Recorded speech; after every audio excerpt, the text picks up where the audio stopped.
Hi, and welcome to the Diablo podcast, brought to you by PureDiablo.com, your home for an ever-growing Diablo community, an expansive wiki, and of course, this podcast. I'm joined today, Sans, co-host Nine Ball. We're flying a little dangerously close.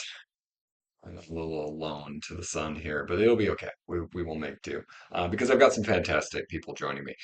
First of all, we got noted crow eater, noted streamer, noted whale, and eventually I'm going to just have to write this all down. But they're words. Hi. Hello. And first time guest, but not a stranger to the Diablo community, um, we have Gayardos. Hello. Now, Gayardos, you have been in the community for a while. What is your role in the Diablo community? Where do you come from? What are you doing? And shamelessly plug yourself as best you can. So I have been running a Diablo fan site since I would say 2006, even before Diablo 3 was announced, but way, way before our times. And since then, we've been, morphing to different Diablos because, they have been changing. And now we have 4 Diablos, so we changed our name a couple years ago to DiabloNext.com. And it's a Spanish community. It's been like going in and out with the different waves of Diablo games that we have had through these years. And I want to say that now I'm very happy to be here and introduce myself to the English community as well.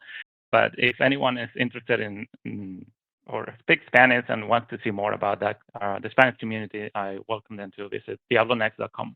So thank you. Yeah, absolutely. And I do have to point out that this robe is courtesy of you. I would not be able to look as stylish and cover up all this chest hair. I would not be able to look for anybody just listening, you would miss it. But if you're watching, sorry. Um, but I would not be able to look this stylish if it was not for you. And you had been listening, you heard that we wanted robes, and you're like, well, I'm not going to Yeah. wear it. So this jabroni should. So I do appreciate that. But here we are again at the front of a podcast, making it more about robes instead of Diablo. So we had a massive amount of Diablo stuff coming out, and I think this is, correct me if I'm wrong, guys, but is this not the best time to be a fan of the series? Yeah, I would say so. Absolutely. Like Who would have thought, right? I feel like it feels wrong having gone through so many like long lulls and dark periods where you're just waiting for one game or something like that, or just small snippets. And now we're just getting lots of information with major games on the horizon. But then also, hey, your old favorites, we're going to keep them going too. And we're going to keep adding new stuff. It's pretty exciting. So let's tick off the first big one. If you weren't paying attention today, we're getting another beta weekend. Another one. Now, we could talk about the timing of it One. at some point, but May, Another one. Sorry. another Just keep, one. just keep doing it. Jeez. But we are getting another beta weekend. That is so exciting. I've been complaining already that I haven't gotten enough Diablo 4 in my life after getting a taste. And now we get to go back. Gentlemen, what are your thoughts on a second beta weekend? You know what? I'm gonna be a little controversial. I don't want it. I made up my mind. I had to wait until June, and now I have another weekend to look forward to. I don't want it. I'm gonna love it, but I don't want it. Yeah, I actually kind of agree. I feel the same way. Like it'd be different if the beta was a different experience, but it being Yeah. first of all 1 to 20, I could literally give two shits. Like I don't care. I don't care. It doesn't matter. I played every class to 25 in the beta weekends that we had already. I've played 4 sorcerers. I'm gonna play a 5th sorceress in this beta. I'm actually a little annoyed that I have to not just level a character to 20, not 25, but level a character to 20 and then go do the most annoying part of the beta, which is kill a Shava again to get a stupid cosmetic that I have to get. I have to, but Why, don't why want are they to. doing this to you, really, is the question. Right, like I've already done that. I did it like a handful of times in the last betas. I'd really love to just get credit so I could just tap out of this one. That's fine. Now if it was like 1 to 50, okay, I'm a little more intrigued. If it's like an end game type deal, or maybe it's just a different systems test, sure, I'm into it. Maybe we get to go to Act 2 and just run through Act 2 and only Act 2. Okay, I'm cool with that too, even if it's still a level cap at 20. But hey, I get the need for it. I think it is cool, and I'm sure there's a ton of people out there that are really excited. So not trying to, rain on anyone's parade, but personally, I'm ready for the game. I don't need the beta to know what I'm gonna play, how I'm gonna play. Testing the changes is cool, but again, I've already spent more time from level 1 to 25 than I will have ever spent in actual Diablo 4. So I'm just kind of ready to get past that point. Super exciting. I'm glad they're doing another stress test because obviously there were big server issues on the beta weekend, so that is a good thing. But can we just talk about the fact too that there's gonna be like 7 people playing the beta, and I say that because it's the weekend that Tears of the Kingdom comes out, right? And look, I'm a Diablo diehard, right? And I will absolutely 110% be playing Legend of Zelda Tears of the Kingdom that weekend. After I hit level 20 and kill the stupid ass world boss again. So I'm gonna play it. I gotta get the cosmetic for the EPing, but it's really annoying that I feel like I have to go get it. So I appreciate that you brought up Zelda coming out because that was one of the first things that came to my mind when I saw the date. Actually, there were two things, but I'll get to the second one later. But the first was Zelda.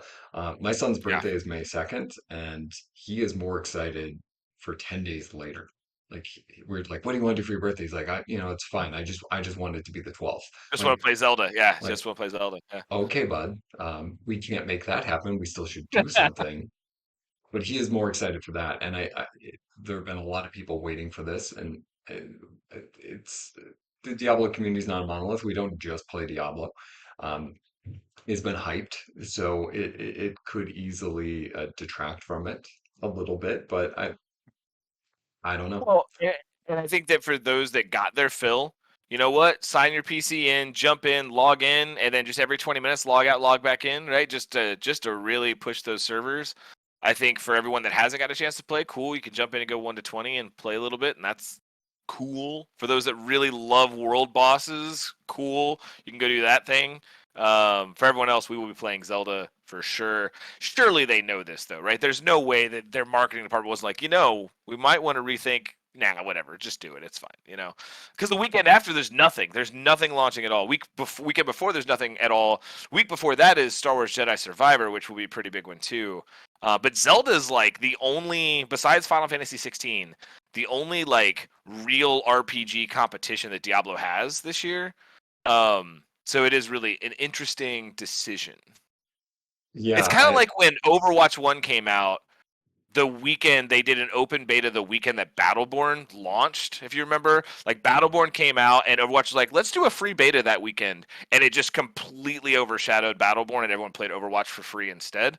I wonder if there's not like a strategy there that I'm not privy to, but I don't know. It's interesting. I am glad to see that they're gonna keep pushing the servers, so that is good.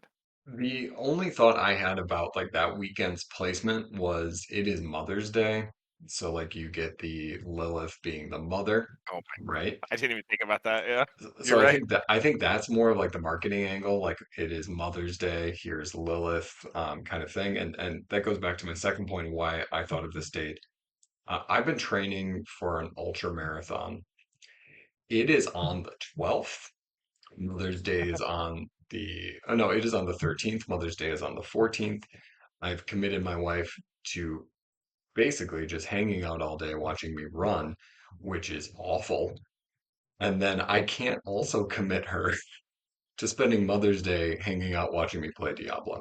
Um, so I've True. been put into a precarious situation. I'm gonna try to figure out someone to play, but I can't mess up Mother's Day after what I'm doing the day before. Um, that would just be well, that'd be bad. You guys wouldn't see me anymore. Sorry, I'd be Yeah, dead. that's tough. Um, Be- I Dead. can't mess that up, Just Xanth unfortunately. was murdered. He totally screwed up Mother's Day weekend. It is what it Um, is. Yeah, yeah. So maybe I'm not getting my pony horn on, but that's okay. But That's you have to give it to them that they're really trying to test the servers, or Yeah. at least this is what the third weekend that is they're gonna try to break it, and Yeah. who knows what's gonna happen on the second or what is the sixth and the second, right? Who knows what's gonna yeah. happen, but I they're think trying. that is great. Kind of taking those lessons of Error 37, and doing everything within their power to prevent that from happening again. Uh, so that it is a smooth launch, and hopefully too with the tiers of launching, because if you're going into the early access window and then slowly adding in players as they come in, that like the servers are more stable and are ready for it. I don't know how it works. Um, that's just my best technical guess.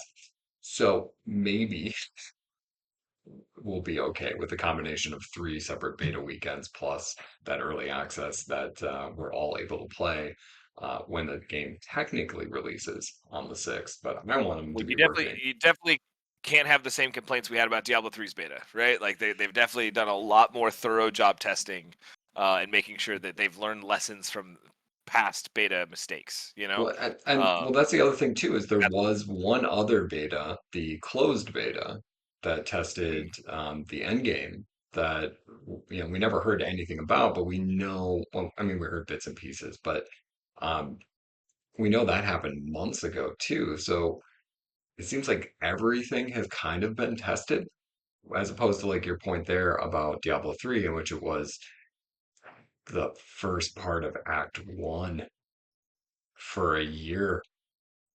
Really nailed that one. Um, Nailed Longest it. beta ever. Um, okay. So we have another beta weekend though that is still very exciting. They did kind of tease that out. And if you are not going to be a masochist and running a bunch that weekend and also having to do Mother's Day stuff, enjoy it, guys. Enjoy it. Um, and maybe put down Zelda for a little bit, kill a Shava, get yourself a horn. Um, Okay, so beta aside, we did get to kind of peel back a few things, hear the developers talk about some of these systems that are going to be in place for the end game. Uh, I just mentioned before there was an end game beta, but we didn't get a recap from the developers. We got a little quarterly update of what the end game was actually going to be, but now we're getting more information from the source. Um, so let's start with capstone dungeons. We now know we got to play, tier 1 and tier 2, but if we want to move into Nightmare and into Torment, we're going to have to kind of test our mettle. And I thought it was interesting that Joe mentioned in there that like the goal isn't that capstone dungeons are a place that we hang out and farm, but more of a one and done kind of thing. Um, What are your thoughts on this kind of gating, like of earning the next tier instead of just kind of being able to, unlock it at a certain level? Well, I mean, I think that it sounds cool. I mean, there's always been some sort of a gating mechanism in the older Diablos. It was completing the campaign, and then again, and then again. For Diablo 3, it was that at first, and then it became more of a Paragon level requirement, or a what Rift level have you cleared requirement to kind of get to the next difficulties you needed to get to. Obviously, with greater rifts, kind of scaling up and up and up as you went. I like the idea. It sounds cool. Obviously, dungeons sound cool in general.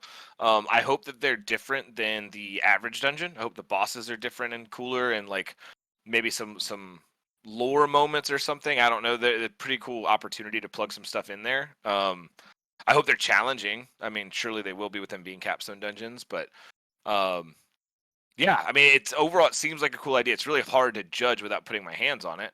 I'd love to try one out. That would be great. It'd be great if they would maybe include a beta where you could do that. But until then, sounds cool. We'll see how it's implemented. Yeah, I agree. I think it's a good way to at least control who gets where. And now, what's going to happen when you rush someone? It's probably, well, we don't know, but I have no idea if this is going to even be what they want it to be. I think one thing that was cool about Diablo 3, or at least the last iteration of Diablo 3, is that you had to do it alone. You had to do the greater rate, whatever, 60, 70 or something to access torments, higher torments alone. And I think that was a cool thing. I haven't seen anything about doing it alone in this one. We'll see. Yeah, I mean, you do bring up a good point there about rushing and stuff like that. What does that look like? What does that mean? Am I going to have to go and clear this every time? Is it a one-time unlock? That would be my hope, is that once I have done it once, then maybe on the second character, third character back, I can just go right away into nightmare, um, and really just have a horrible time and die right away, which I fully expect to happen. But it is kind of interesting. They did also stress a little bit that these dungeons are going to be longer, a little bit more involved, and definitely a little bit more difficult. Um, which also, that part of it though does make me kind of want to be like, well, that sounds exciting. It's longer, it's harder, but you don't want us to farm that. That seems tempting, right? Maybe they don't reset. That's why. Right. No. No, but we're not going back. We don't go back there. But I want to do that. Um, but I guess if it has no value, then that's okay. Um, let's talk PvP. We got a view of the fields of misery, right? And what PvP was going to be. And we did get a confirmation today after, because the question wasn't asked, but from the hardcore perspective, what happens when you go into the fields of misery? And it turns out it's death. If you go in and you are ill prepared, you don't know what's happening, which you more than likely should, it seems like. But if you do, and you're hardcore, your character will be permanently deleted. So maybe don't. Whether or not that is a good or bad thing, we can debate the merits of that at some point. But we do know that we're getting a Diablo game with PvP. That was not Diablo 3's case. So after 20 plus years, ears are back on the menu, boys. It's true. Yeah. I would argue also that PvP hasn't existed in any Diablo game, despite people forcing it in previous Diablo games that were PvE games. But that's a whole different thing. I'm really excited about this, and I'm only excited about this. And I'm gonna say something a little controversial here because You never. I know. I absolutely love the PvP, specifically in Diablo Immortal. Like, I really had a great time with that. I'm very much into competitive gaming. When I'm not playing Diablo, I'm playing typically online competitive games. I play a lot of first-person shooters. I play NBA 2K online. I've played Madden online in my past, right? Like, I love StarCraft. I love Heroes of the Storm. I love League of Legends. Like, I love competitive player versus player games. That's just more engaging to me. That's more interesting than memorizing boss patterns and you know progging through fights and raids and things like that. Like I've done that too, but it's not my preferred gameplay at this point in my life. So I am really excited about that. That said, I still play Diablo 2. I'm actually running through Diablo 1 right now, Diablo 3, and obviously those games are not heavy with PvP. But the promise of PvP in Diablo 4 has had me really excited. I'm a little disappointed in some of it. Again, like I'm really curious how the balancing is going to work because the problem with Diablo is how do you balance PvP? And I know they said it's not going to be balanced. Like they're going to try to tweak, I'm sure, but that it's not meant to be fair. I think was the exact quote. That's fine. I'm good with that. But as someone who I love WoW Arena, for instance, I don't play WoW, but I love WoW Arena, so I just play that. Right? I sit in town and I queue for Arena. That's all I do. I would love some sort of an arena setting for Diablo, but that hasn't been announced yet. It's really just this open world, PvP area.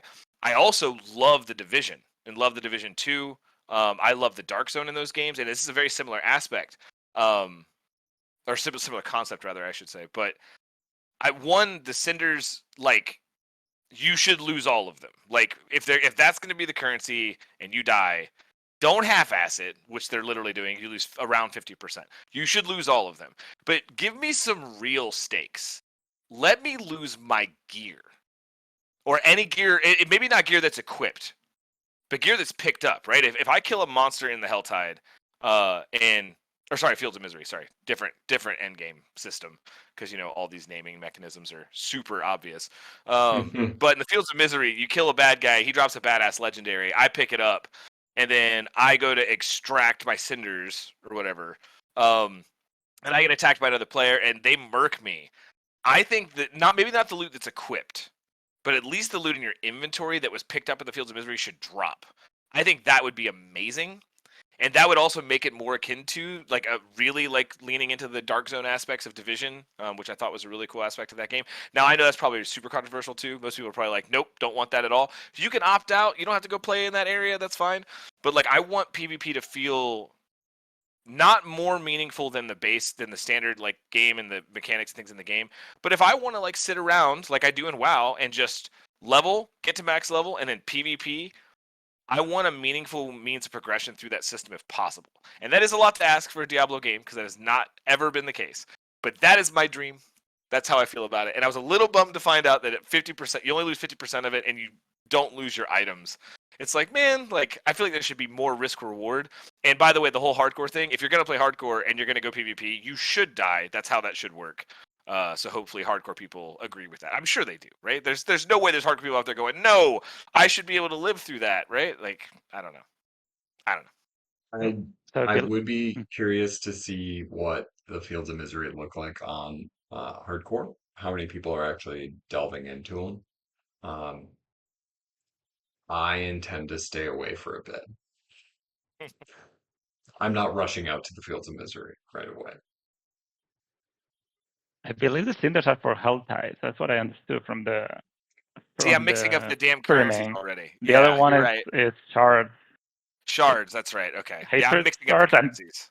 I feel like you lose all of them. Well, we haven't seen it. That's the thing. I'm excited to see a PvP match. I was hoping to see some videos, some more details on that. But I'm still excited about seeing some kind of organized PvP or organized area that you know what you're going for, but still unorganized. It's you jump in whenever you want and you jump out whenever you want. I wonder how they're gonna. They said that they might be having some matchmaking. You're gonna get with people of your level, things like that. I wonder how that's gonna be. And even if it's not balanced, I don't want any kind of one-shot mechanic, which is what happened on every Diablo game that has any kind of PvP. So just lower the damage so much that at least I can understand what's happening on the PvP. Yeah, that's a really good point because meaningful PvP should not have one shots. You have to be able to react, even if it hurts, right? Even if you take massive damage, there should be the ability to react. If you cannot react and there is one shots in the game, then it's not going to be fun for anybody, and no one's going to want to do it, and everyone's going to go play that thing, right? If Hydra Sorcerer and the Hydra is just murdering people in 3.5 seconds or less, everyone's going to play Hydra Sorcerer, and it's going to be the first one to drop their Hydra wins, right? And that's not fun. We really need to get our hands on it. It would be a great test for people to do if they wanted to maybe give us some preloaded characters and let us go fight each other. I think that'd be sick. I would play the hell out of that. I would level 15. Give me level 15 characters. Let me go run and just murder people. I would love to see what that feels like in Diablo 4. That would be a great weekend. But look, I'm asking for a lot. They're giving us a lot of betas, so I'm not going to be too picky. As someone who's excited for PvP, this did not further my excitement. It kind of made me a little hesitant about it. So I'm gonna try it for sure, but I don't know. We'll see. When they were alluding to another beta, I had the general thought that it could be a PvP beta. Let's just open up one area with Fields of Misery. Let's slam the servers so there's a bunch of people who this is the main objective. And I was kind of excited for that. But again, I don't do marketing. I don't do any of this design stuff. I don't know. So Wait, I just realized something. Is it called the Fields of Misery? Is that what it's called? Fields of Hatred, I believe. Okay, I was about to say because Hatred. Fields of Misery is the zone in Diablo 3. And it's like, wait a minute, that's an interesting callback. So it's Fields of Hatred. Okay. Okay. There's too many fields There's too many Look, hatreds. I said that 8 months ago, man. Like, Yeah. I talked about that forever ago, and I said, "Look, I've got 17 different currencies and 15 different endgame systems. They're all named something not obvious, right? Like the Tree of Whispers is like the bounty system. Why just overcomplicate it, right? It's very, and I hate to say this 'cause I'm not as triggered as some others about it, but it feels very mobile game-esque with the amount of currencies and names for systems. It's like it's meant to confuse you, to click through the little menus, to go see the little things, to go buy the little things.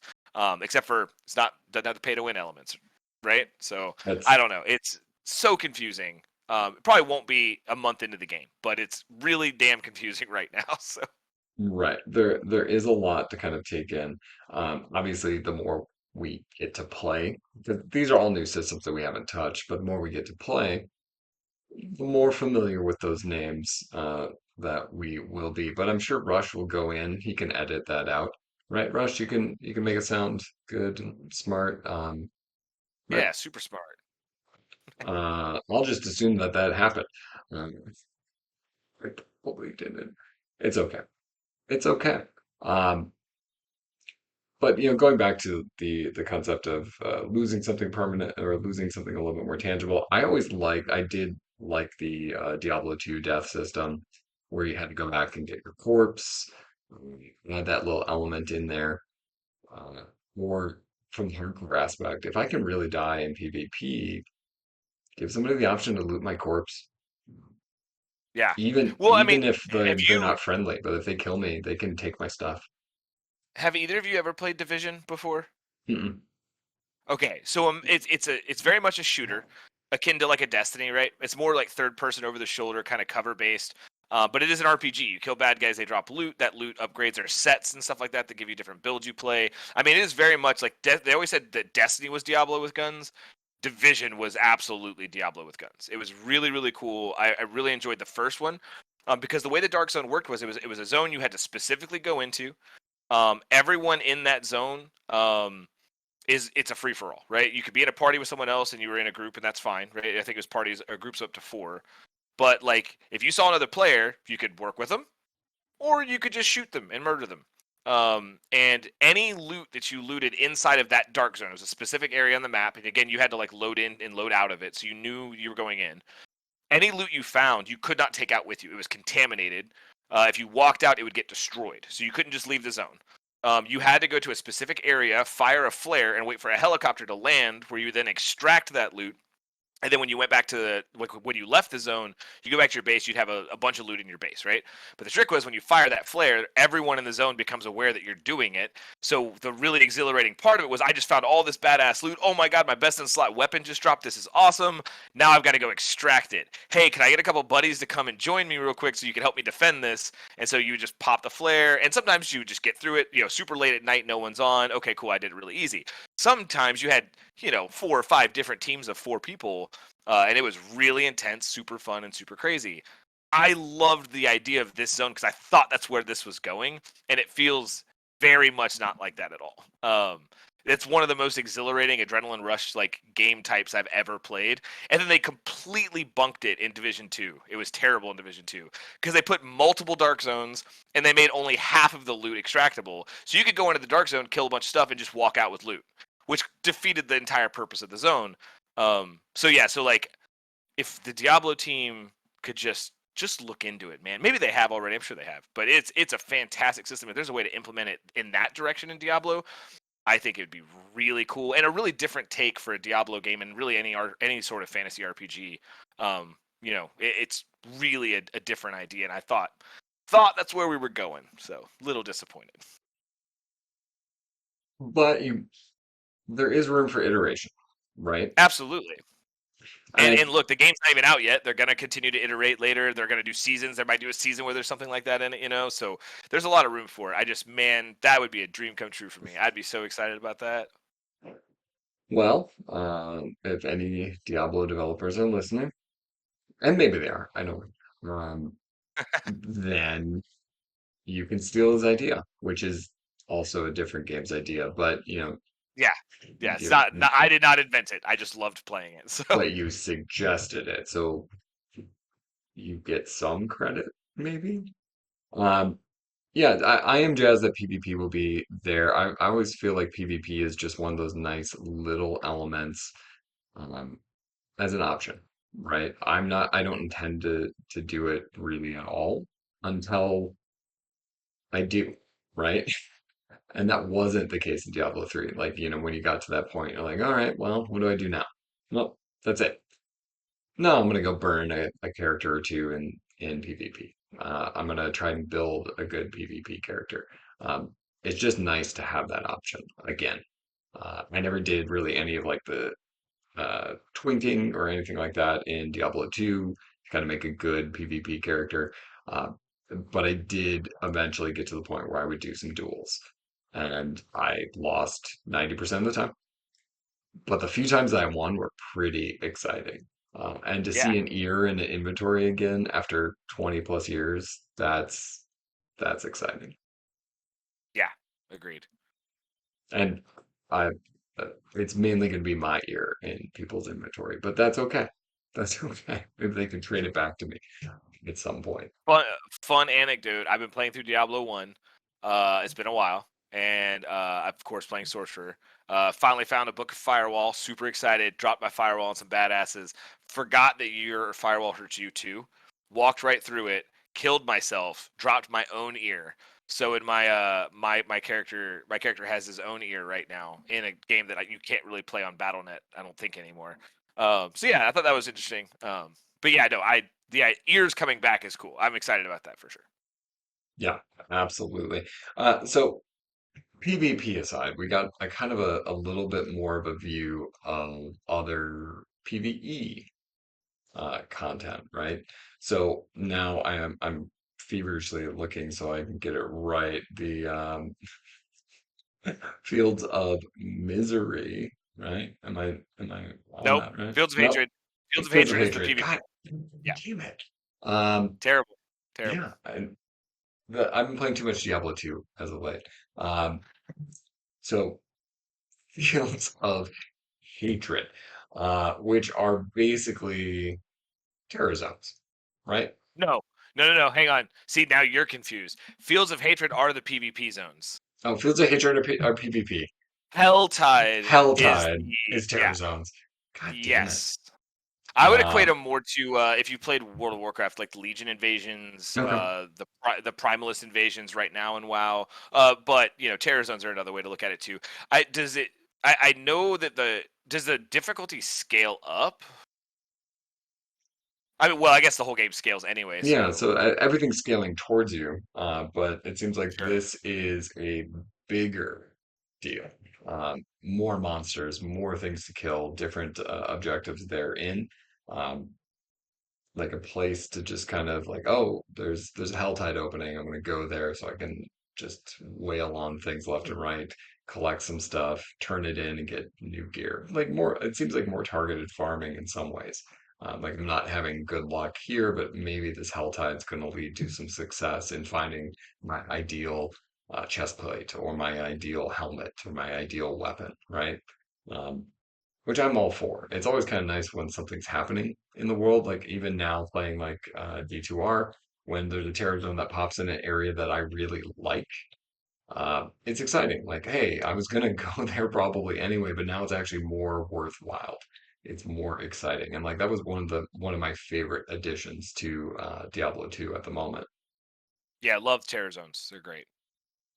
I like how these games are now going to feed each other with ideas that work on one, and they're gonna leak to a different one with a different feeling and a different way to do it. But I like the idea of Helltide. I also really like that you can aim for a specific item on this Helltide. They say that I didn't know about this until today, that they have these catches that have specific item slots, and you can aim for a helmet, whatever test, and then you use your cinders. You use your cinders to get helmet because you want specific helmet.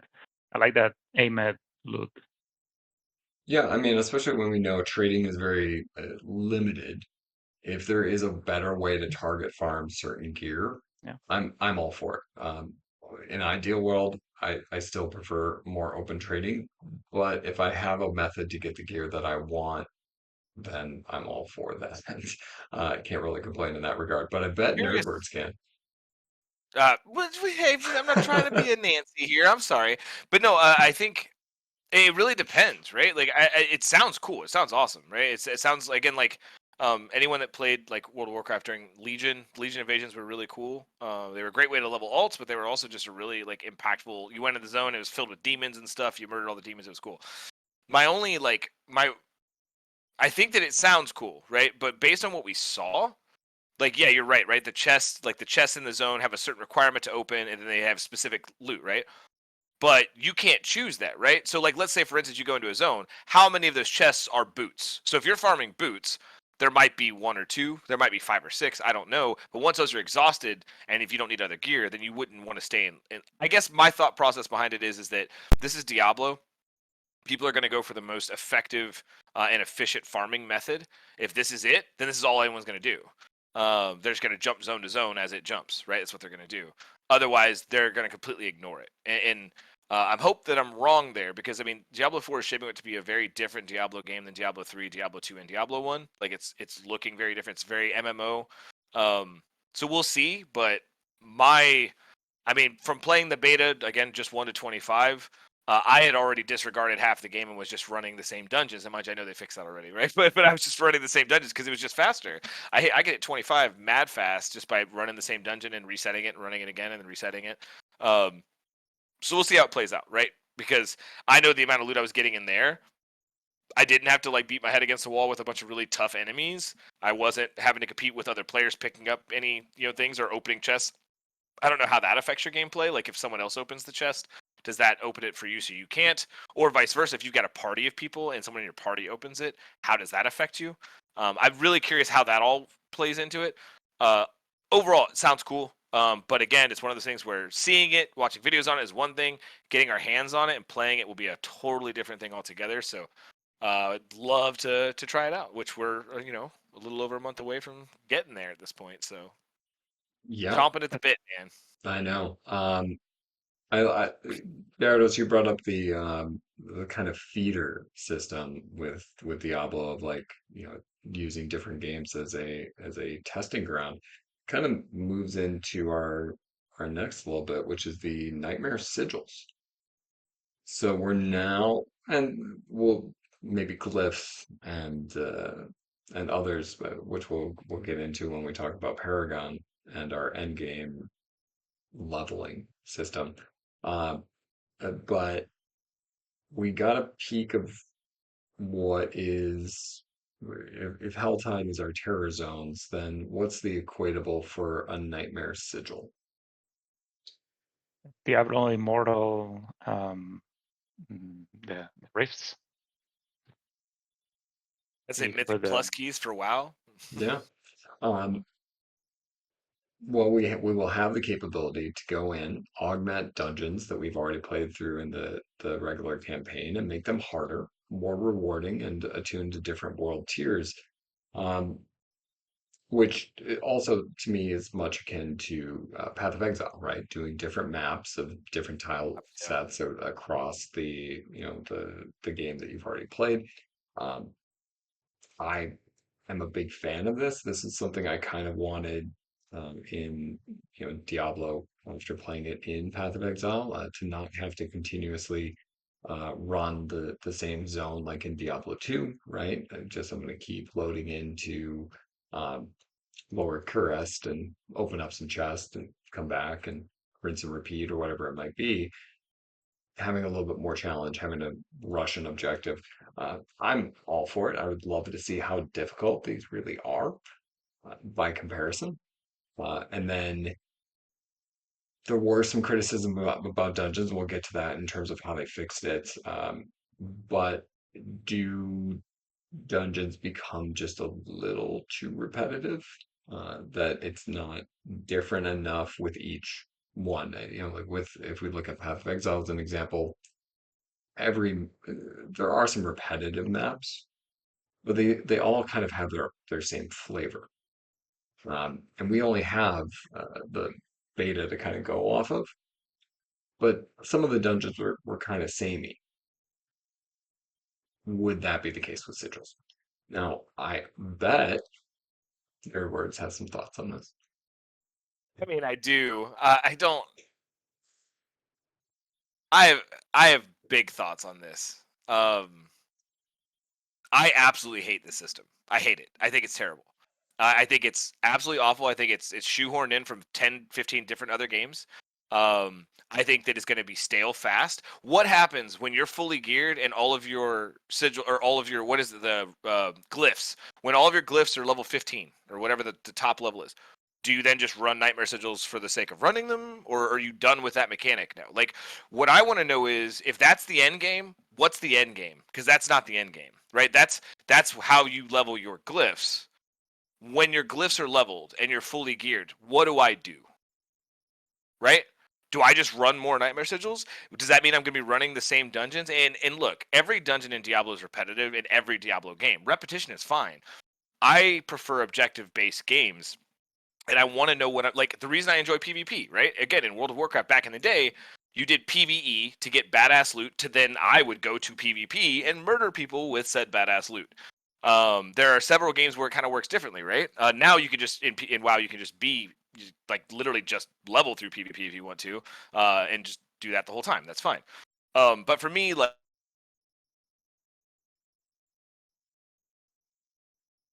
I run that system or run that system in any other game. It just gets so old. Like, how long before you get, oh, I've got a plus 11 for this specific dungeon. I hate this dungeon. I've done it 45 times this week. I don't want to run it again. I'm going to craft a different one. And oh, I got the same dungeon again. Oh, but this time everything's arcane enchanted. So that's super interesting. That's not interesting gameplay. It is recycled, lazy design. It's lazy, in my opinion. I absolutely hate it. Now, I'm going to play it. I'm going to try it. I'm going to see what I think. And I don't mind repeating dungeons. I mean, again, like in the beta, I was repeating the same dungeon over and over and over again. I had no problem doing that. But like giving me like an extra legendary drop at the end of it, because I added 2 affixes where they've got 50% more health and arcane on every mob, does not make interesting gameplay. To me, at least. It might for a week, it might for a month, it might for 2 months, but 6 months in, a year in, I want to know what I'm gonna do, right? And then maybe that's just roll a new character in a season, and that's fine, right? I just like I hate the Mythic Plus system in WoW. I hate the map system in PoE. I just like there's got to be a more interesting way to do it. And honestly, the problem comes down to one simple fact that has nothing to do with dungeons at all. It has nothing to do with dungeons. It feels like the glyphs, the legendary powers, all these elements are reverse engineered. And when I say that, it's like, okay, you take a skill, a Hydra, right? You give it damage and all this stuff, and you make it super, super badass. And then you go, okay, I'm going to take this part of it away and put it on a glyph. And then this part of it away, and I'm going to put it on this piece of gear. I'm going to take this part of it away and put it on an amulet, right? And so, like, to actually, like, fulfill the build or the all of that, it's all on gear and glyphs. And the difference between Diablo 3 and 4 and what Diablo 1 and Diablo 2 did very well was your character was powerful, your gear empowered that power. But Diablo 3 and Diablo 4 is your character, and all of your power is really coming from your gear, because that Hydra ability that can now cast 2 heads should just be baked into the goddamn skill or a talent on the tree, not on a piece of gear that I have to find later. I shouldn't have to like get a glyph for my crackling energy to absorb. Like they showed an example of like I think it was you hit if you have crackling energy for the sorcerer and you use it or you use it, you get like like an extra 10 energy or something like that. Like just really weird things and how they play out. I think it's overcomplicated, and I think that the Nightmare Sigil system is just, it sounds like Mythic Plus, and it doing dungeons and rehashing the same content in Destiny got me to stop playing Destiny, and WoW, it got me to stop playing WoW. It'll get me to stop playing Diablo 4 eventually. I'll get some fun out of it for sure, but that's my concern. It just, repetition is fine, but there's got to be a point to that repetition at some point. It might be Well, the seasons. Who knows if the seasons is actually what they're going to change at the end game. So you have this baseline, Diablo 4, and the seasons build up onto all this base. So we don't know anything about the seasons yet. We don't even have an example of what season could be. We don't even know if there's going to be a leaderboard, any kind of competition on the season. And maybe that's what you're looking for. You're just looking at the main base game that is not going to last. Well, the first season, we don't know when it's going to start. A couple of weeks, months, maybe 2 months. I think maybe that's the final end game. That's going to change every season. Who knows? Yeah, maybe so. Maybe so.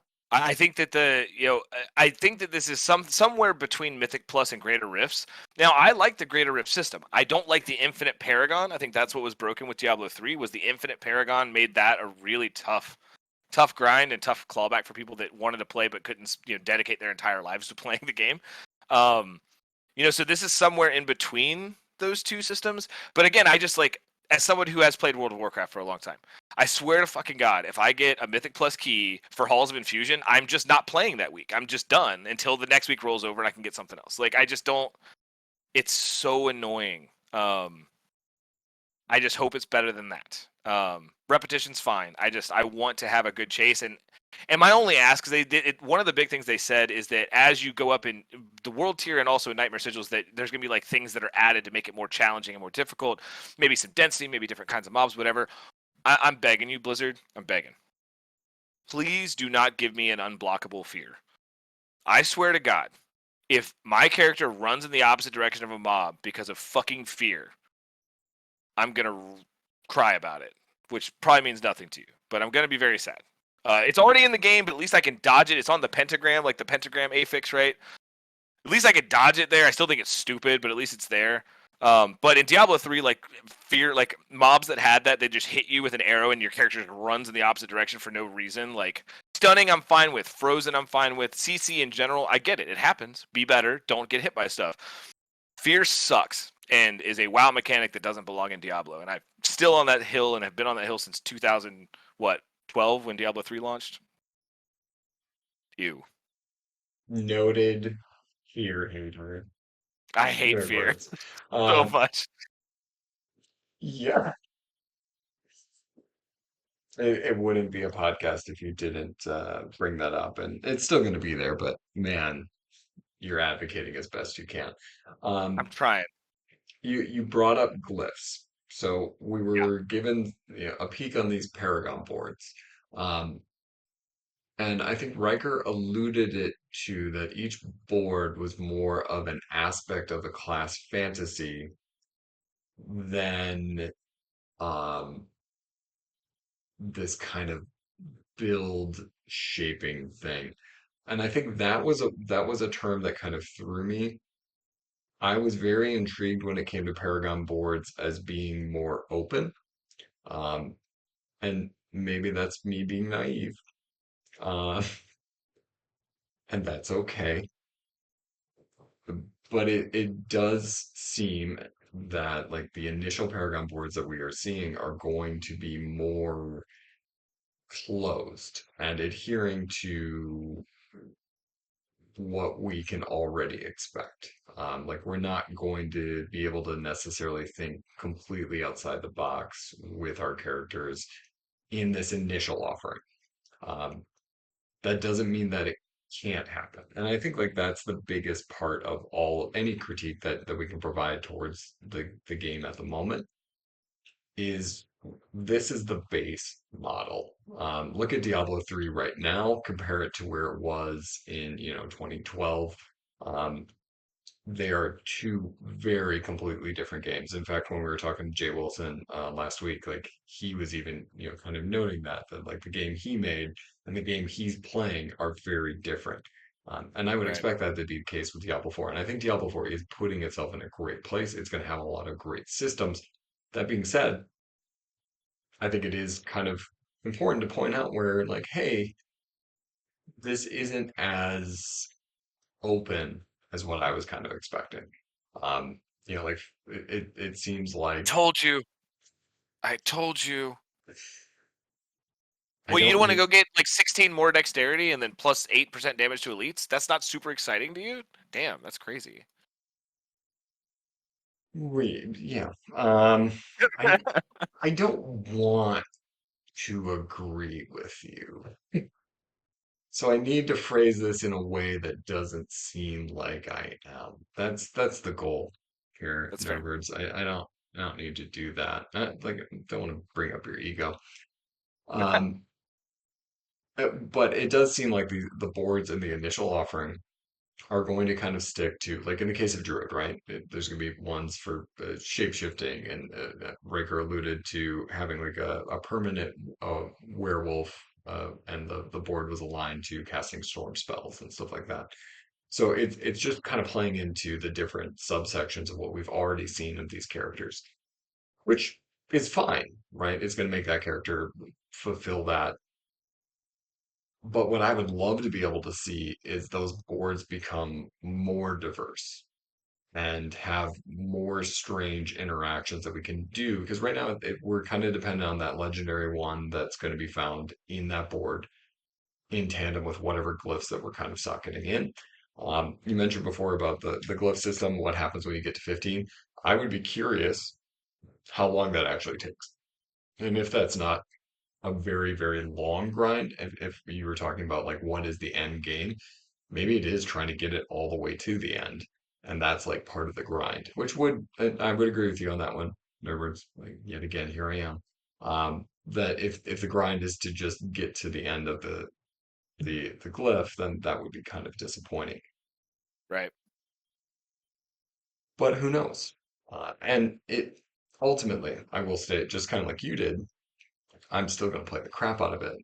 because it's going to get built upon. And I think Joe Shelley did make mention of that, like even when talking about the skill tree, of like, hey, we we're going to add stuff.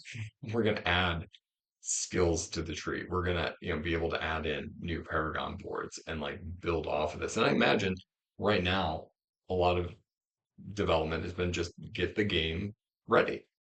And then all the people making it can then have more freedom to not lay the complete base, but to build off of it and to add new and interesting systems.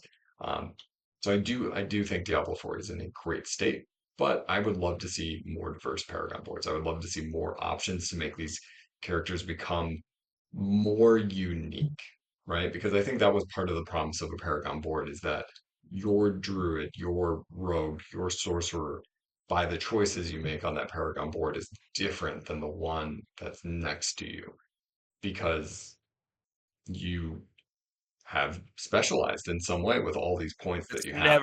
That's never going to happen. That's No, and never going to happen. it won't because we will optimize. I say we, like I'm not going to. I'm gonna Right, look yeah, at no. like All the really good players are going to optimize it. We're just going to copy their I'm, builds. That's right. But like I will be- I will message Macro and be like, dude, what am I supposed to do here? Um, right. and he'll be like, oh, well, you This just got board and go up this way and then this way. There's gonna be diagrams on max roll to go to the right to the most efficient boards. If you're a fire sorcerer, you're gonna pick the fire glyphs. Like right. that's exactly what I'm saying, right? Like all the glyphs and all the legendaries for Hydra should just be on the goddamn skill. That should just be the skill with additional trees out from behind it to build that skill how you want to. And the gear should give you power in alternative ways. That's the Mm, way. That's in my opinion. That's what Diablo 2 did. That's what Diablo 1 did. Um, and that's what Diablo 3 failed at. That's the itemization in Diablo 3 that most people did not like is because of that, right? The sets weren't sets. That's the way the skills should have played, right? If your gear was actually interesting and you could do different things with your gear to make it more interesting, then that would have changed the way you played the game. But the sets really locked you into these specific builds. So if you want to run a lightning sorcerer, you're going to have specific Paragon boards and specific legendaries you have to use to be able to run that build at the highest level, and that's just the way it's going to be. I think there's two different philosophies of skills here or design for classes. It's one that is super open, you can do anything you want, but nothing is going to be great on that specific thing. And the other one is Right. very narrow, which is the set. That's in Diablo 3. You just have this option, and they tell you the option. It's just Right. there's no room there. But I think Diablo 4 is more or less in between. It's not super open, as you say, and it's also not super narrow. So it's that middle Sure. point that they're trying to find. And I think the challenge is not to have an obvious choice, not to have an obvious legendary for Hydra. Let's say you're mentioning Hydra, you have 4 Right. legendaries, but none of them should be an obvious choice. And I think that is a challenge. It's the same with the Paragon boards. If there is one Paragon board only for Hydra, that should not be the obvious choice if you want a Hydra Right.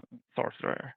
And I think I like the point in which Diablo 4 is, or the middle point is trying to be. I don't like Diablo 3 that much. Diablo 2 might be a little too open. And they added synergy and they closed it. They narrowed a lot with the synergies, Yeah. right? Yep. So you still like them than before the synergies. Many people liked them before the synergies because it was very open. Sure. But they can also control much more if they have a small amount of options. Well, yeah, Yeah, and I For think the balance. itemization, all of these systems and elements are better off the jump in Diablo 4 than they were in Diablo 3 at launch. It's a much more fluid system, and it makes a lot of sense. And look, this could also just be my old man brain and all the games that I've played, and I just don't want to rehash the same shit, right? Like I've done it, like, but a lot of people and a lot of criticisms of the itemization and things in the beta, and all the stuff that we've seen is that like all of these items, like Hydra, okay, like again, there's an item that gives you another Hydra.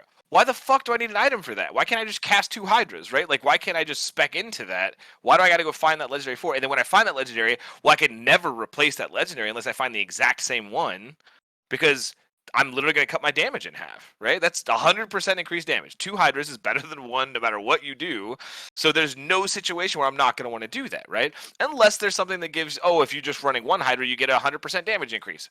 Well, okay, now I want that one instead, right? So it becomes a lack of choice.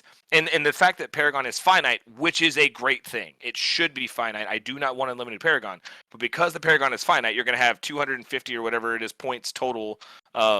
There's going to be specific paths and specific Paragon boards for each build and each class that's going to make it the most optimal. Because you're right, Gyarados, absolutely. You're absolutely right. It is more open than Diablo 3. Where I would argue with you on that, though, is that the highest level Nightmare Sigil, it's not, right? That highest level Nightmare Sigil... There's always something as the most efficient. Well, that's right. There is, and also too, like, is a Shockwave Druid going to be able to do the same thing a Hydra Sorcerer can do in the highest Nightmare Sigil? I don't know. Right now, according to the beta, I wouldn't have felt that way. Maybe with the changes, but there's no way. There's no way. And if they do, then the other argument would be then the game probably needs to be tuned up a little bit to be a little harder. So I'm not a game designer. I know this is a complicated system and it's not easy to fix. I am excited. I'm going to play the hell out of it. But the Nightmare Sigil system is just rehashed from Destiny, rehashed from World of Warcraft, rehashed from all these other games that I've played forever and got really sick of because of that system. What kept me playing Destiny was Crucible. What kept me playing WoW was Arena. What stopped me playing both those games was this exact system, and now it's in Diablo, and that scares the shit out of me. but we do have other systems too, so maybe just hang out in those. Um, True. Like I'm gonna hang out in the fields of misery or the fields of yeah, hatred. hatred, misery. Yeah. It's some sort of The feeling. field. We're gonna hang out in the The fields field. Let's with just Kevin call it the fields. Costner. Yeah, Um, it'd be great. if you build it, right? Uh, that's such a dated reference. I will. That was a big old guy joke. There's like 4 people that got that one. So Yeah, that I could. I think I actually got a few more gray hairs in my beard just by using that line. Um, okay. So sigils and dungeons aside, the one thing I want to bring up, we got a view of unique items. There was one unique available in the beta, if I'm not mistaken, and that was the weapon from the butcher. Uh, but outside of that, like we didn't really see them. We got a nice view of what they look like and what they offer. And one thing that drew my attention was the level requirement on some of them. Did you guys notice this? no. Oh, Uh, I can find a picture. yeah, there was a level requirement of 100, which I thought was kind of interesting. Now, is that just what they showed? Yeah, it And is because they've already confirmed there's lower level uniques. oh no, They've already confirmed. Yeah. that I know. But is that tipping of the hat that level 100 is far more attainable in D4 than what we would have seen of a 99 in D2? I mean, Which, I could tell you without them saying anything, that's an absolute yes. Because yeah. 99 in Diablo 2 is cancer, and there's no way that they would make this game for console and make people do that again. There's no way. This is a console game. It's There's fair. no way level 100 is going to be that complicated. Which, It'll take but some I They time. think, should have. but it does kind of hark back to what you were saying before, Nerdwords. If 100 isn't the goal, right? So in Path of Exile, I have never hit level cap. I have played thousands of hours in that game. I Yep. have found a Mirror of Calandra, but I have never hit level cap. Um, because of the time that and I just can't. Like I just could I maybe, but no, I won't. Um, Right. I've never done it. So in D4, that's not the chase, right? And like I've maybe had like a few 99s in D2, but even that is a grind. So then that puts a lot more pressure on the other systems, right? Puts a lot more pressure on the dungeons being in a good spot, puts a lot more pressure on Helltides being in a good spot because you're not trying to grind for levels anymore. You're not trying to grind for more Right. Paragon anymore.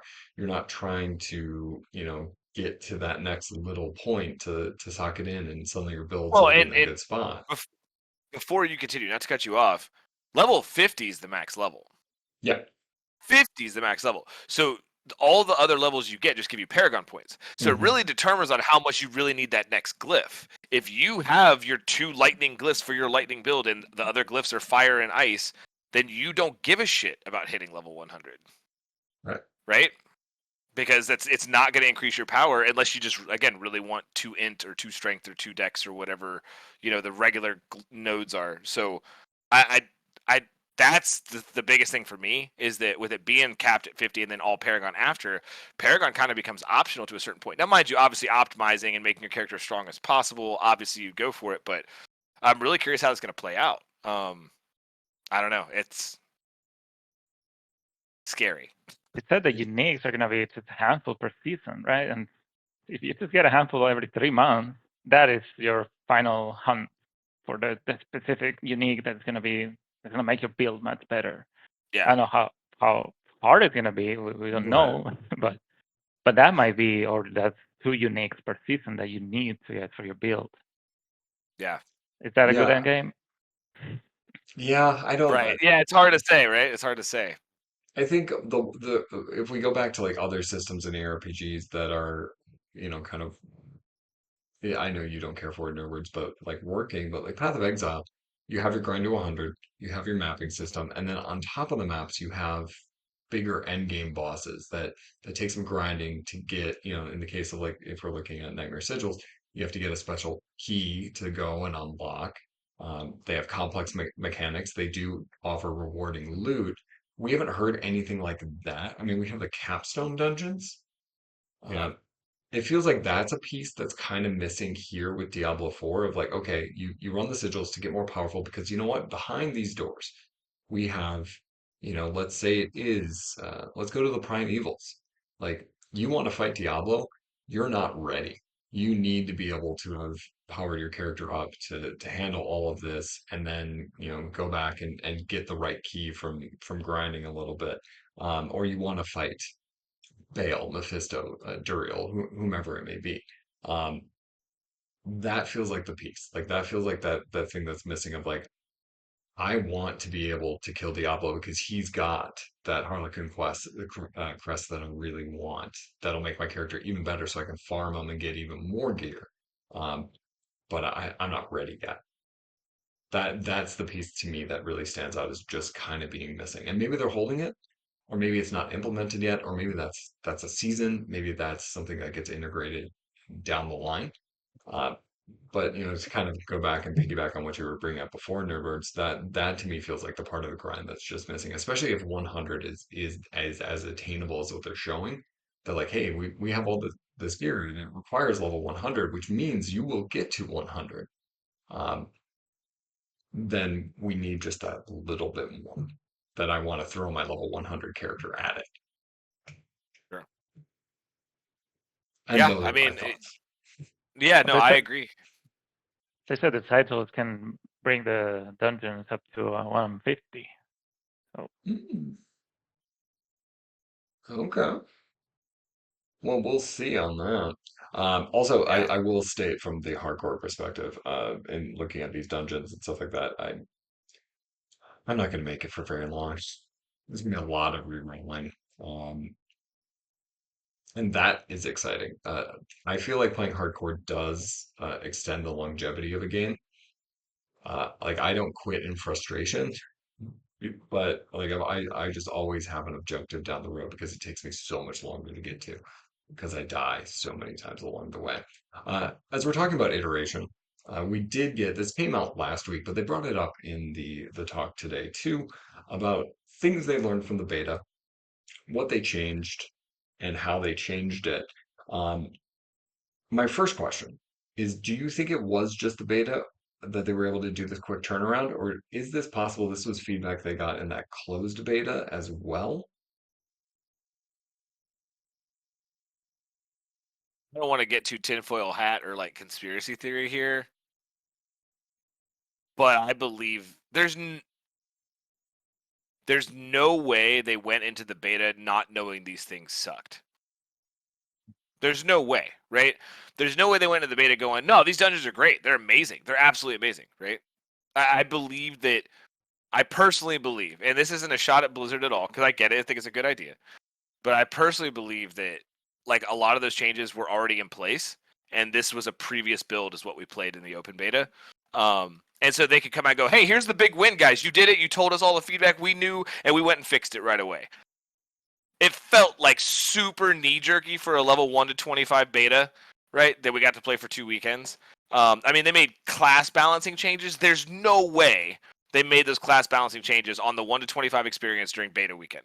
There's no way. That had to have been internal testing or some other form of testing where that feedback was coming in.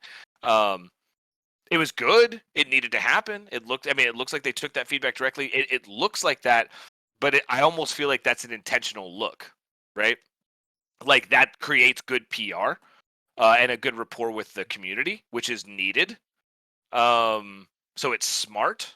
I just don't think it's necessarily genuine, but I will take it at face value and say, hey, that's awesome.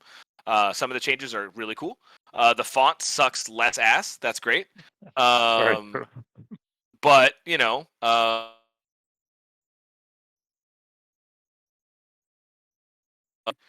which again, it's hard to judge. We've had a very limited experience with the beta, right? I want give me the game, let me eat it up, and then I can give you some real feedback.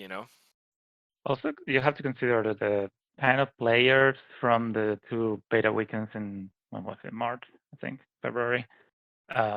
It's very different from the closed beta. The closed beta, they invited very few people, usually hardcore players or people with a lot of experience in Diablo, and maybe they wanted to have this different opinion on more casual players in the open beta versus more hardcore players during the closed beta, and then mix both feedback to it. I'm not saying you're wrong, but I also agree that they probably had this fixed before, or they had some idea how to fix it, or they were almost fixing this, but they didn't have time because this beta was also the same time that was played in December there was a press beta for a weekend. Right. It's exactly the same. It's Act 1 and level 25. But I think the feedback from casual players or less hardcore players is probably very interesting for them as well. Sure. Yeah, I like that point there, Gayardos, because it's easy to kind of get swept up and like think of the closed beta as being kind of like this end all beat all, but in reality they're not trying to sell this game to just that group. That group's a guarantee buy. So the Yeah, we're feedback buying it. from We're here. We right. out here. We're dropping the money. It's happening. Right? They're Yeah. trying to go get like my little brother who doesn't give a shit about Diablo. They're trying to get him to buy the game, right? Yeah. Yeah, so the feedback from the closed beta or the most recent betas probably does play a bigger factor. But you do bring up that good point. This was basically the same beta that like Nine Ball was in the press beta for Yeah. that, and it was the exact same. He made a few mentions of a couple things being different, but for the most part, it was just about the same. I think the voice lines weren't in, and neither were the cinematics. I believe that was the biggest thing. Right. Which again, chef's kiss. They were Oh amazing. yeah. But Yeah, absolutely. But it does, from a druid standpoint, I'm I'm excited to have it sounds like companions that will do stuff. Wolves that might do some damage, maybe some ravens that also do things. I never really used them because after trying them once, it didn't seem helpful. And maybe I'd even try Vine Creeper this time. So I'm excited for all of those You shake your head. What if it's the best? It was We don't terrible. even. I tried it. It was awful. It was really bad. So maybe it is much better. So I will point out though, like them doing that and putting that out pretty quickly before we even get our hands on it, it does just breed more optimism for Sure. what the future looks like. Um, that they can also say like, yeah, you know what, you guys are right. Let's fix this, and we'll take a few stabs at it if we need to. I do want to point out that they did point and like, hey, whatever you guys say about the next one on the 12th, we're not changing anything for release. We will work on it in the background, but we can't do anything. So it'll be interesting to kind of watch the feedback come in as they go in, because the big thing, or one of the bigger criticisms, and it did get brought up, was the backtracking in dungeons. And we got this great little graphic. I'm sure Rush is going to put it up here, like right now, um, of the dungeons. This is me just like Rush. If you're paying attention, just do that. Uh, Make sure he's not asleep.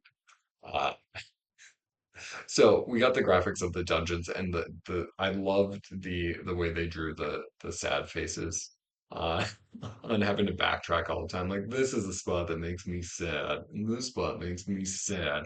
Um and that quick turnaround of like, look, we've changed it.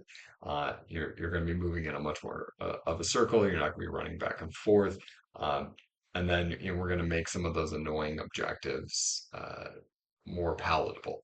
You got to kill all the monsters. Well, guess what? They're going to come find you after a certain point. You don't have to relive the Den of Evil every single dungeon for eternity in Diablo 4, which is awesome.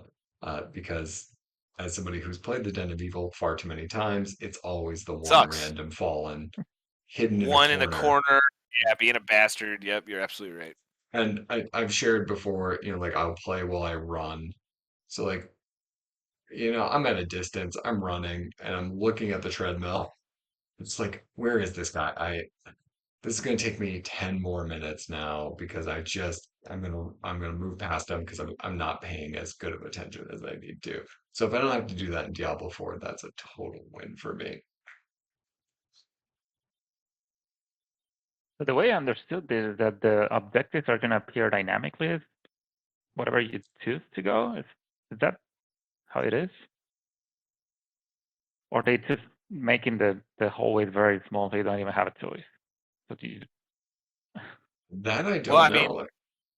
so you might be right, Gyarados. I don't remember them saying that. So if that is that's cool. I definitely like that idea better.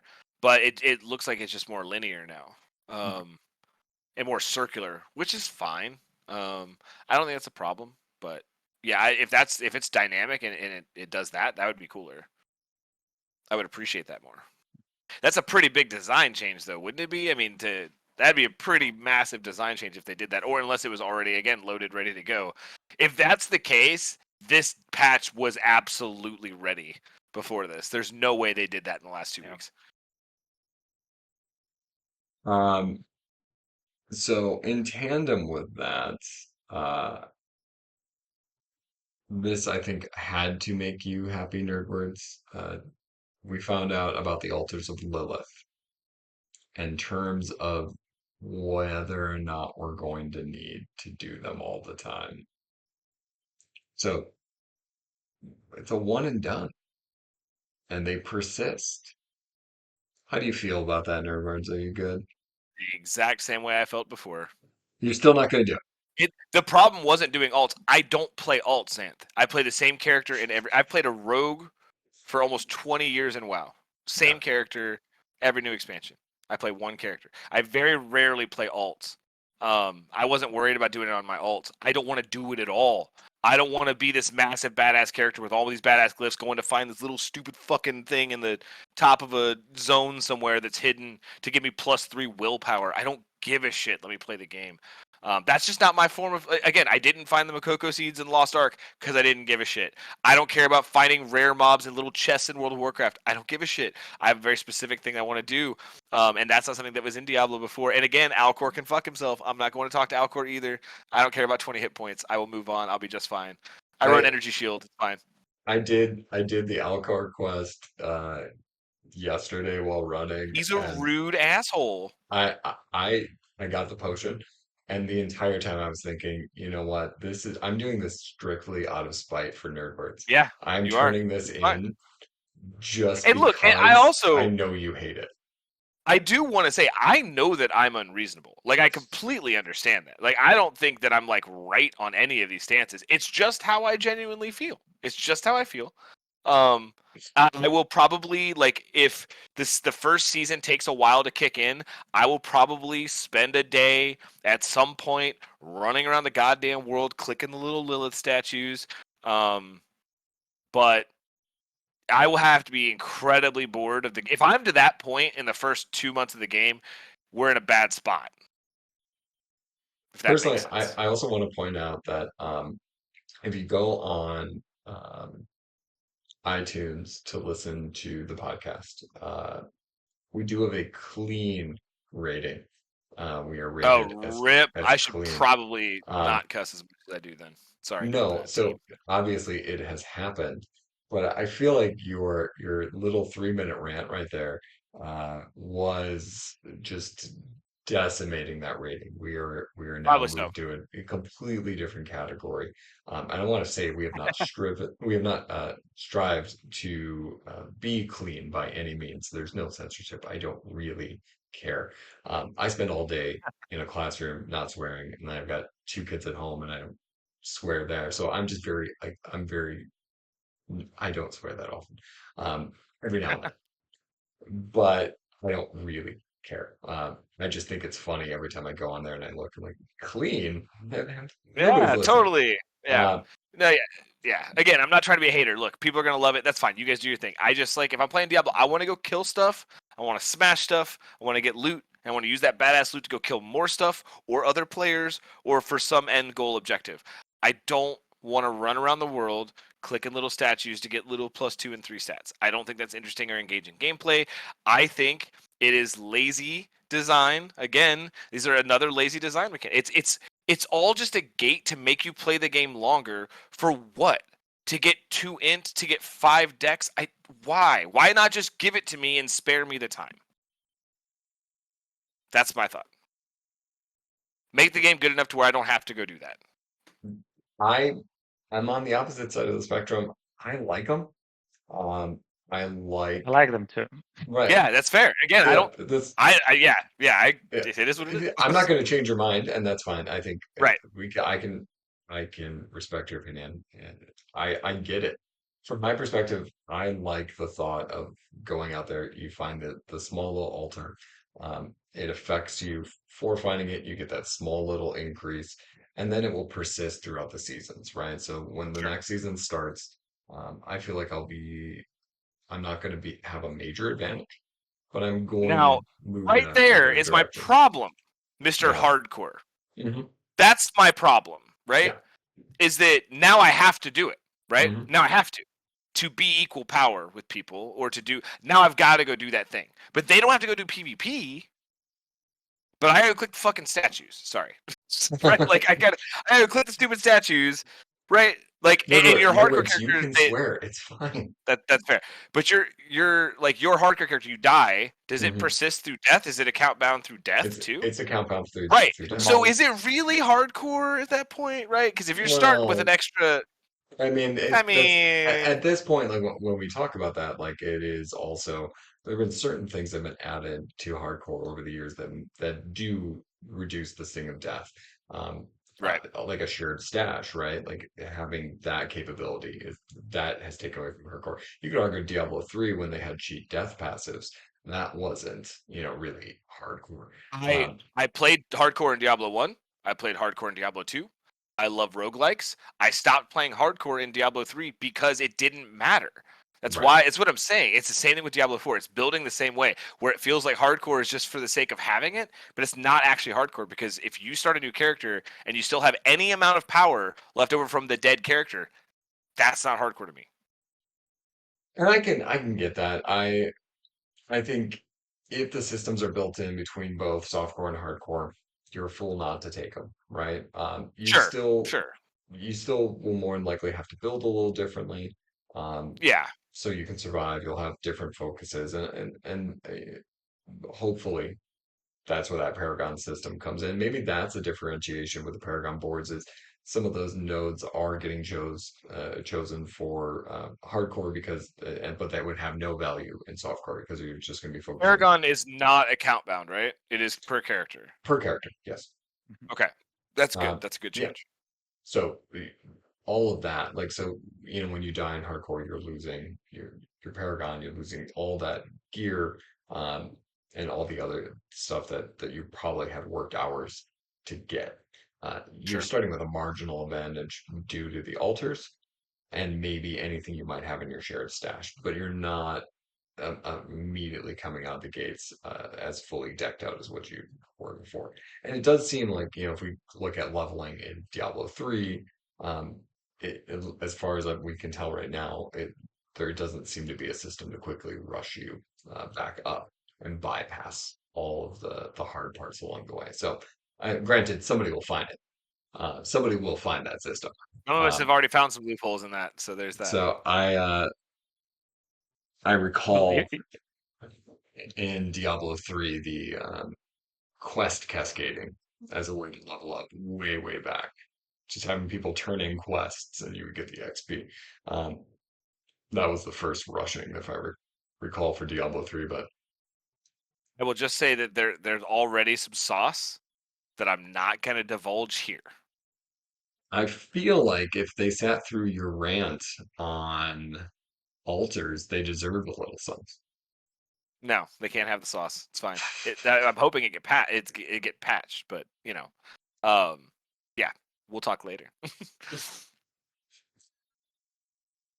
All right, I'm just saying, give the people what they want because the first comment is going to be, "What's the sauce?" Okay, fine. The sauce is that if you're in the zone at all, you get XP. Hmm. I could start a level 1 character, my level 25 friend could run around and kill things, and I could level up standing right outside town. Without killing anything. They could be across the damn map, not even close to me, and I could get XP for that. Are you So there's apps. getting Say what? XP at your level, or are you getting shared Yeah. XP? No, I mean, it wasn't like crazy fast XP. It's pretty standard levels of XP. But I could partner with a guy. I could sit in town or right outside of town, right? And he could just run around the zone killing stuff. He could run to the next zone, kill stuff. Go into a dungeon, kill stuff, and I'm still getting XP.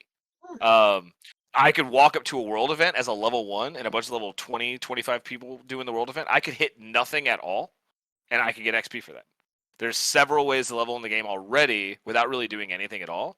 That paired with the Altars of Lilith things is why I'm opting out of hardcore again, because I see the writing on the wall. It's the same. It's going to be similar to Diablo 3 in some respects.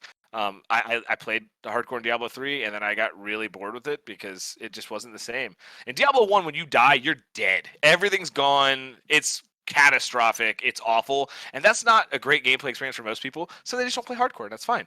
But when I played hardcore, that was the appeal of it, right? But like dying in Diablo 3 and having 1,000 Paragon to come back to and a stash full of gear was like, okay, well, why am I wasting my time, right? Now I gotta spend 10 minutes and level back up and find the same pieces of gear again. I'm not even finding different gear to make it interesting, right? And this game is the same thing, right? Your builds are gonna have the same pieces of legendaries, the same glyphs, the same stuff. I don't see the point in grinding the same character to get the same loot for that purpose. In Diablo 2, the journey was different. Diablo 1, the journey was different. Diablo 3 and Diablo 4 feels very similar in the fact that the journey won't be very different. Here I am now, not agreeing with you. I'm going to respectfully disagree. That's Uh, okay, as we I do. see that now we're back to normal. This feels right. That's I it. was agreeing with you way too much earlier. I do think hardcore, even with some pleasantries, is still damning. Like even if I have a stash full of gear, Still sucks for oh, sure. Yeah, it still sucks. Yeah, it still yeah. sucks. And I think like knowing from the beta, like going into some of those fights, it was tense. Uh, Oh yeah. you I know, couldn't imagine trying to do a Shava. Like, there's no way in oh yeah, hell I'm not I'm touching that. doing a Shava hardcore. Yeah. But Nope. like going into some of those boss fights, especially like still learning, like that is such a thrill. And knowing that if I mess up along the way, that character is gone, and I'm gonna have to kind of work my way back. That's exciting. One of the things I've Yeah. always liked about ARPGs, especially on the hardcore front, is that working back, and this is where Diablo 3 lost me a lot, was like the journey back to whatever level, there was still the potential of something cool happening along the way, Yeah. finding a Yep. really cool item. And I Yep. think I do think Diablo 4 has more of that element to it. Like maybe this time around, I would find a, a weapon that would make my tornadoes split off or seek something, and I could use that. And I'll play a tornado on this way, or I'll find something cool for bear. Um, Why did I just put that on your talent tree to begin with? You got that, Rand. Um, Just saying.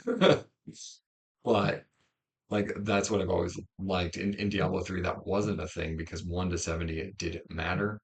You Right. wanted to be in the Paragon. Um, you didn't care about an item at level 30, right? With the aspect system, like every item can still be viable.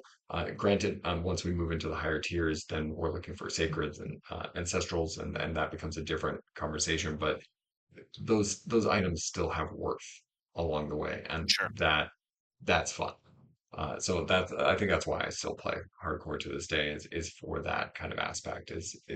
The journey back is still exciting, and it's for me at least as a bad player, it's never guaranteed. You're I'm not not a guaranteed. bad player. You're literally running marathons on a treadmill and playing Diablo 2 on the Switch successfully. No, I could not do that shit. I'm pretty sure I don't know many people that could. So I have a On several niche. aspects, It's a very niche skill, um, but that but a skill nonetheless. it will not be applicable to Diablo 4 um, in any way. Not But until it launches on Switch in like a year or whatever. right, so if that happens, oh man, I'm gonna run so much. It's gonna be great. Uh, You already do. but more. But regardless of that, it is still exciting to kind of make that journey back. Now, we've spent a large amount of time tonight uh, being critical, but I don't think critique is bad. I think what will make this game worth talking about for the next decade, right, is that criticism. Um, not not hot takes. Nobody's out here counting genitals on corpses or anything like that. And I will never get over that. Well, But and I really want to emphasize the fact too that like I'm just these are the same points that I've made for a long time, right? And all I'm saying is not that I'm obviously going to play the hell out of the game. I played the crap out of the beta, had a great time. Um, I have concerns. I'm a hardcore Diablo fan who's played Diablo for most of my life. Diablo 1 was my first PC game I ever played and the first online game I ever played, and it got me into gaming, right? I love Diablo 2. It's a bucket list game for me. I have like 5,000 to 6,000 hours in Diablo 3. I did like Diablo. I liked vanilla Diablo 3. I made money on the Real Money Auction House. I like current Diablo 3. I like pushing Paragon. Like it's fun. I like the Greater Rift system. I think the Greater Rift system gives me something to do with that loot when I get it. When I get maximized. Now, how high can I go? Before it became just ridiculous and everyone's doing 150s anyways. I do like elements of all the Diablo games, and more than anything, I love the story. The story is what's always got me with Diablo, and Diablo 4 is hit on that for me. But I have legitimate concerns about the MMO nature of Diablo 4. As someone who loves MMOs, all of the annoying aspects of MMOs that I don't like have found its way into my Diablo game. I'm going to play them, I'm going to test them, but I'm also going to critique them. And all I'm saying is that all the changes in the beta, the changes they talked about today, and what I've gotten to play, none of that has made me feel better. I still feel exactly the same as I did. If that makes any sense.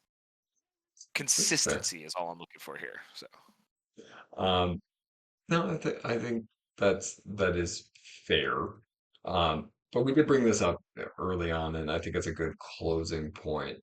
I think Diablo 4 is going to ship with the best base possible. I Like I agree. think back to it's easy to go back to Diablo 3, right? And to give a critique there because it had its more glaring issues. But even Diablo 2 didn't ship as strong as we might remember. Like old school original Diablo 2, you were a barbarian with a pike or you were nothing. With ice blink armor and whirlwinding everywhere and freezing the whole screen. Absolutely. I remember those days. Good days for sure. And like every other class sucked by comparison. Pretty And it bad, took yeah. it took a lot of iteration and patches to get it to the state that we have now. And it took an entire expansion to elevate it, right? To Right. include those rune words and to really change the the ARPG. I mean, granted, it still had changed it.